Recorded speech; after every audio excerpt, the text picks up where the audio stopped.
হজ উমরা পালনকে সহজ ও সাশ্রয়ী করার প্রয়াস অব্যাহত থাকবে বলেছেন নাসরিন জাহান। ঘন্টায় 260 কিলোমিটার বেগে ধেয়ে আসছে হ্যারিকেন এরিন। 2 দিনেই আয়ের সব রেকর্ড ভেঙে দিল দেব শুভশ্রীর ধূমকেতু। আসসালামু আলাইকুম, জিবিসি টেলিভিশনে আপনাদেরকে স্বাগতম। আপনাদের সাথে আছি আমি সামিয়া সুলতানা। এতক্ষণ শুনছিলেন সংবাদ শিরোনাম, এবারে বিস্তারিত। সমন্বিত প্রয়াসের মাধ্যমে হজ ও উমরা পালনকে সহজ ও সাশ্রয়ী করতে প্রয়াস অব্যাহত থাকবে বলে জানিয়েছেন বেসামরিক বিমান পরিবহন ও পর্যটন মন্ত্রণালয়ের সচিব নাসরিন জাহান। শনিবার রাজধানীর আগারগাঁওয়ে বাংলাদেশ চীন মৈত্রী সম্মেলন কেন্দ্রে 3 দিন ব্যাপী জাতীয় পর্যায়ের হজ ও উমরা মেলা 2025-এর সমাপনী অনুষ্ঠানে প্রধান অতিথির বক্তব্যে একথা বলেন তিনি।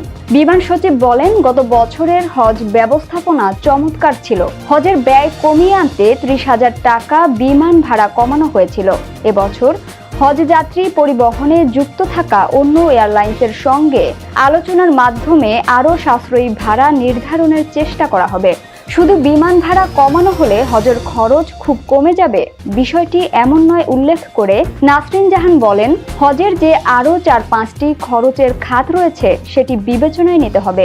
এ সময় তিনি হজ ও উমরা পালনকারীদের সর্বোত্তম সেবা দিতে হজ এজেন্সিগুলোর মনোযোগ আকর্ষণ করেন। হজ এজেন্সি অ্যাসোসিয়েশন অব বাংলাদেশ 3 দিন ব্যাপী এ মেলার আয়োজন করে। অনুষ্ঠানে ধর্ম মন্ত্রণালয়ের অতিরিক্ত সচিব মোহাম্মদ আওয়াল হাওলাদার, ধর্ম মন্ত্রণালয়ের যুগ্ম সচিব ডক্টর মোহাম্মদ মঞ্জুরুল হক, বিমান বাংলাদেশের পরিচালক আশরাফুল আলম, হজ এজেন্সির অ্যাসোসিয়েশন অব বাংলাদেশের মহাসচিব ফরিদ আহমেদ মজুমদার এবং শাহজালাল ইসলামী ব্যাংকের ব্যবস্থাপনা পরিচালক মুসলিউদ্দিন আহমেদ বক্তব্য দেন। অনুষ্ঠানে স্বাগত বক্তব্য দেন হজ এজেন্সির অ্যাসোসিয়েশন অব বাংলাদেশের সভাপতি সৈয়দ গোলাম সরোয়ার। পরে প্রধান অতিথি হজ ও উমরাহ মেলায় অংশগ্রহণকারী প্রতিষ্ঠানের প্রতিনিধিদের হাতে ক্রেস্ট তুলে দেন। এবারে আন্তর্জাতিক প্রসঙ্গ। ঘন্টায় 260 কিলোমিটার বেগে ধেয়ে আসছে হ্যারিকেন এরিন। দ্রুত সময়ের মধ্যে মহাশক্তিশালী ক্যাটাগরি 5 ঘূর্ণিঝড়ে রূপ নিয়েছে হ্যারিকেন এরিন। এর স্থায়ী বাতাসের গতি ঘন্টায় সর্বোচ্চ 160 মাইল বা 260 কিলোমিটার এবং আরও শক্তি সঞ্চয় করার আশঙ্কাও রয়েছে। শক্তিশালী এই ঝড় যুক্তরাষ্ট্রের প্রায় পুরো পূর্ব উপকূলে প্রাণঘাতী ঢেউ ও রিপ কারেন্ট সৃষ্টি করবে। মূলত রিপ কারেন্ট হচ্ছে সমুদ্র সৈকতের কাছাকাছি অঞ্চলে সৃষ্ট শক্তিশালী সংকীর্ণ স্রোত, যা তীর থেকে দূরে সমুদ্রে প্রবাহিত হয়। শনিবার এক প্রতিবেদনে এই তথ্য জানিয়েছে ব্রিটিশ সংবাদ মাধ্যম বিবিসি। যুক্তরাষ্ট্রের ন্যাশনাল হ্যারিকেন সেন্টারের পরিচালক মাইক ব্রেনান এক ব্রিফিংয়ে জানান, ঝড়টি রাতারাতি অত্যন্ত শক্তিশালী হয়ে উঠেছে এবং বিস্ফোরকভাবে গভীর ও তীব্র আকার নিয়েছে। অবশ্য গত শুক্রবার পর্যন্ত এটি ট্রপিক্যাল স্টর্মই ছিল। বিবিসি বলছে, এরিন বর্তমানে ক্যারিবীয় সাগরে অবস্থান করছে। এই সপ্তাহান্তে এটি লিওয়ার্ড দ্বীপপুঞ্জ, ভার্জিন দ্বীপপুঞ্জ ও পুয়ের্তো রিকোর উত্তর দিক দিয়ে অতিক্রম করবে বলে ধারণা করা হচ্ছে। এতে সর্বোচ্চ 6 ইঞ্চি বৃষ্টি হতে পারে, যা আকস্মিক বন্যা ও ভূমিধসের ঝুঁকি বাড়াবে। এছাড়া এই ঘূর্ণিঝড়টি 2025 সালের আটলান্টিক মৌসুমের প্রথম হ্যারিকেন। আপাতত যুক্তরাষ্ট্রের মূল ভূখণ্ডে আঘাত হানার পূর্বাভাস নেই। সংবাদ মাধ্যমটি বলছে, হ্যারিকেন এরিন দ্রুত শক্তি অর্জন করেছে। মাত্র 24 ঘন্টায় বাতাসের গতি অন্তত 34 মাইল বেড়েছে। শনিবার ভোরে ঘন্টায় 100 মাইল বাতাস থেকে তা বেড়ে 160 মাইল বা 260 কিলোমিটার হয়েছে বলে জানান ব্রেনান। চলতি সপ্তাহে এরিন ধীরে ধীরে উত্তর দিকে অগ্রসর হয়ে বাহামার পূর্ব দিক ঘেঁষে উত্তর ক্যারোলিনার আউটার ব্যাংকসের দিকে যাবে বলে পূর্বাভাস দেওয়া হয়েছে।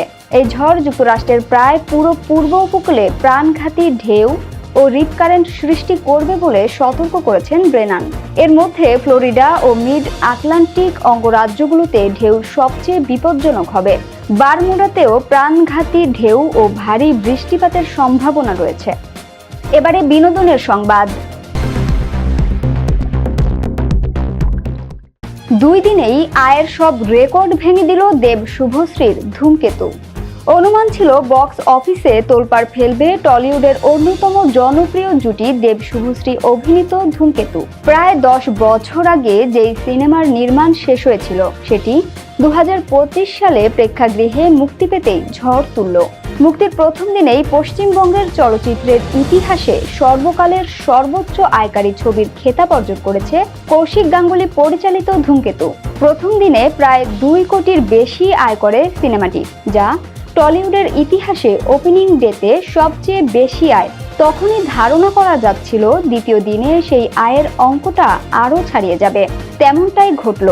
নির্মাতাদের পক্ষ থেকে জানানো হয়েছে, দ্বিতীয় দিন ভারতের স্বাধীনতা দিবসে 15 আগস্ট ছবিটি প্রায় 3.02 কোটি টাকা আয় করেছে। সে হিসেবে 2 দিনে টলিউডের ইতিহাসে সর্বোচ্চ আয়ের ছবি ধূমকেতু।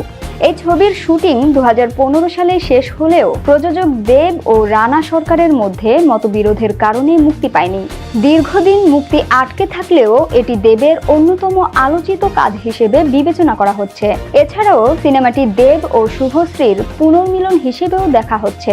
একসঙ্গে তাদের প্রচারণার বিষয়টিও বিশেষ গুরুত্ব পেয়েছে, কারণ বাস্তব জীবনে বিচ্ছেদের পর তারা প্রায় 1 দশক একসঙ্গে পর্দায় আসেননি। এই ছবির মধ্য দিয়েই দুজনের একসঙ্গে দেখা পেল দর্শকেরা। প্রথম দিনেই ধূমকেতু 200-রও বেশি হাউসফুল শো করেছে। ছবিটি প্রথম সপ্তাহে শুধু পশ্চিমবঙ্গে মুক্তি পেলেও আগামী 22 আগস্ট গোটা ভারতে মুক্তি পাবে। দেব শুভশ্রী ছাড়াও ছবিটিতে গুরুত্বপূর্ণ ভূমিকায় অভিনয় করেছেন রুদ্রাণী ঘোষ, দুলাল রায়, অলকানন্দ রায়, পরমব্রত চট্টোপাধ্যায় ও চিরজিৎ চক্রবর্তী। সংবাদের শেষ পর্যায়ে শিরোনামগুলো জানিয়ে দিব আরও একবার। হজ ওমরা পালনকে সহজ ও সাশ্রয়ী করার প্রয়াস অব্যাহত থাকবে বলেছেন নাসরিন জাহান। ঘন্টায় 260 কিলোমিটার বেগে ধেয়ে আসছে হ্যারিকেন এরিন। 2 দিনেই আয়ের সব রেকর্ড ভেঙে দিল দেব শুভশ্রীর ধূমকেতু। জিবিসি সংবাদে এই ছিল এখনকার মতো। বিশ্বের যে কোনো প্রান্ত থেকে সর্বশেষ খবর জানতে ভিজিট করুন জিবিসি অফিসিয়াল ইউটিউব চ্যানেল ও ফেসবুক পেজ। এতক্ষণ সঙ্গে থাকার জন্য ধন্যবাদ সবাইকে। পরবর্তী সংবাদ দেখার আমন্ত্রণ রইল।